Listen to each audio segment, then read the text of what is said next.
ये mostly question आता है। आप चाहिए तो प्रीवियस ईयर के मैं आपको मेरे पास कुछ कॉलेजेस के पेपर रखे हुए हैं उसमें दिखा देती हूँ और बोर्ड के क्वेश्चन में भी दिखा देती हूँ।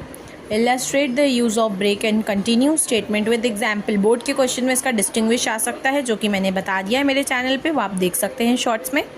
मैं लॉन्ग वीडियोस इसलिए नहीं बनाती हूँ क्योंकि आप लोग कभी कभी मतलब लाइक एग्ज़ाम के एक दिन पहले बैठो तो आपको एक चीज़ समझने में ज़्यादा वक्त ना लगे, आप बस 15-20 सेकेंड की शॉर्ट देखो, 90 सेकेंड्स ना जाना पड़े आपको एकदम ईजीली। मैं छोटे उसमें ही बता देती हूँ आप लोग को। ब्रेक के बारे में बता देती हूँ। The break statement is use to exit from the loop. The break statement is usually use in switch case statement, जैसे मैंने आप लोग को पढ़ाया है, आप जाके चेक कर लो।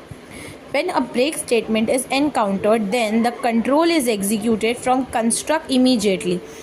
जैसे ही ब्रेक आता है तो ये कंडीशन टूट जाएगी और वो दूसरे के पास एग्जीक्यूट हो जाएगा।